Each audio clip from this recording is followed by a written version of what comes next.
What happens when ordinary citizens begin enforcing immigration laws themselves?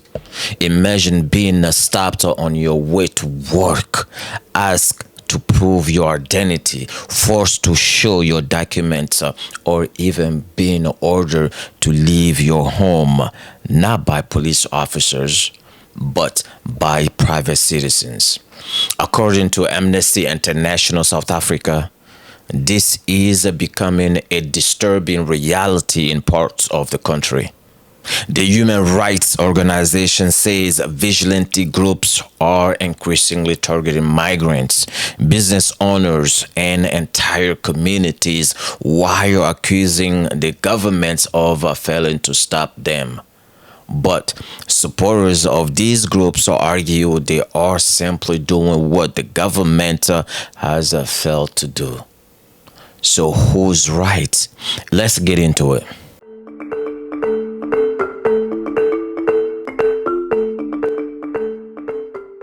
Amnesty International South Africa has released a strongly worded statement arguing the South African government to immediately stop vigilante groups that they say are operating illegally across several communities.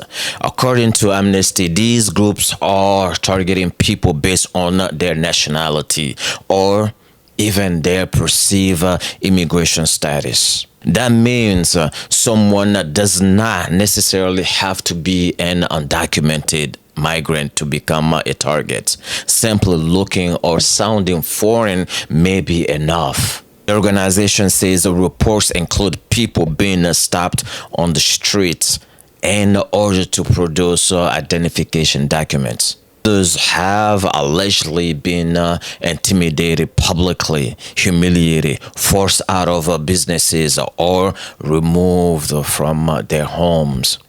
Amnesty says these actions represent serious violations of human rights and South Africa's constitution. One of Amnesty's biggest concern isn't only what these groups are doing. It's what authorities are allegedly failing to do. The organization claims there have been cases where police officers were present while vigilante groups confronted suspected undocumented migrants. Instead of intervening, officers allegedly watched as people were removed from homes, businesses were disrupted, and personal belongings were damaged or even looted. If true, those allegations raise difficult questions. Should the police have acted immediately? Were they overwhelmed? Or are some officers turning a blind eye? Amnesty says every allegation must be investigated thoroughly. If any officers fail in their duties or worse, assisted illegal actions, they should face a disciplinary action and, where appropriate, criminal prosecution. Here is something many people may not know. South African law is very specific about who can enforce immigration rules. Private citizens cannot legally stop people and demand immigration documents. They cannot raid businesses. They cannot enter someone's home. They cannot remove people from private property because they suspect they are undocumented. Those powers belong only to authorized immigration officers and members of South African Police Service acting within the law. Amnesty warns that once private groups begin acting like law enforcement, the rule of law itself starts to weaken. Because if one group decides which laws they will enforce today, another group may decide tomorrow that they can enforce different laws. That is a dangerous road for any democracy. Now, here is where this conversation becomes more complicated. Many South Africans feel frustrated. The country continues to struggle with one of the highest unemployment rates in the world.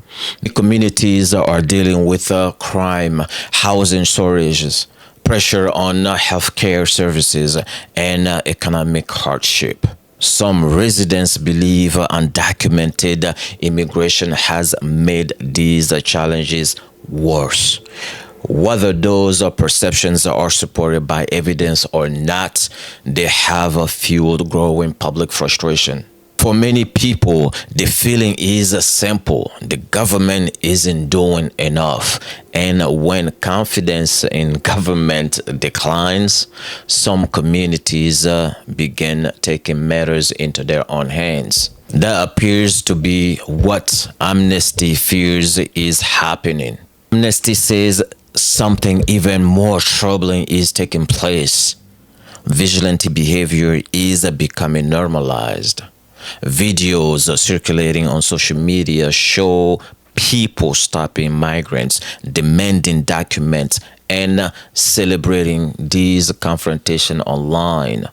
Acts that once would have shocked the public are now receiving applause from some sections of society. The organization says this growing acceptance risks encourages even more people to participate.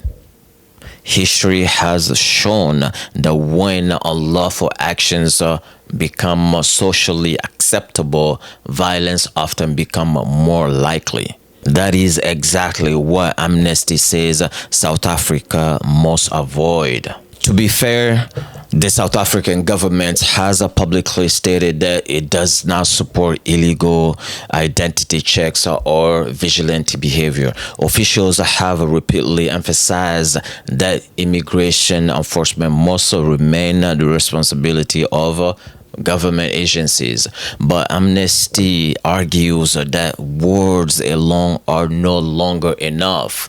The organization wants action. That means investigations, arrests where crimes have been committed, prosecutions, and visible accountability. Otherwise, Amnesty warns these groups may believe they can continue operating without consequences. At the heart of Amnesty's statement is one principle: human rights belong to everyone, not only citizens, not only legal residents. Everyone, whether someone is a documented migrant, an asylum seeker, or even an undocumented migrant, they are still entitled to protection from violence, abuse, and unlawful treatment. Amnesty stresses that if anyone is suspected of violating immigration laws, there are legal procedures that authorities must follow. No one should lose their constitutional rights simply because of their immigration status. As Amnesty Executive Director Shanila Mohammed put it, human dignity has no nationality. That statement captures the organization's central message. These issues go far beyond immigration. It raises a fundamental question: can South Africa protect its borders while also protecting the rule of law? Most people would agree that every country has the right to enforce its immigration laws, but those laws must be enforced legally. Once private groups begin deciding who belongs and who does not, it creates uncertainty for everyone. Today it may be undocumented migrants. Tomorrow it could be legal migrants, or even South African citizens who are wrongly identified. We have seen it. That is why Amnesty says protecting constitutional rights ultimately protect everyone. South Africa finds itself at a difficult crossroad. Communities are demanding stronger immigration enforcement. Human rights organizations are demanding stronger protection for vulnerable people. and the government must somehow respond to both concerns while remaining within the law. Finding that balance will not be easy, but Amnesty International insists one thing should never be negotiable: the rule of law. Because once that principle begins to disappear, everyone becomes vulnerable. Now, we want to hear from you. Do you believe vigilante groups are filling a gap left by the government failure, or do you believe allowing private citizens to enforce immigration laws creates an even bigger problem? Share your opinion in a comment below, but please keep the discussion respectful. This is it for the video. Thank you for watching. Don't forget to like, share, and subscribe to the channel if you haven't subscribed yet. And don't forget to turn on your notifications so you won't miss any more videos. I will see you in the next one.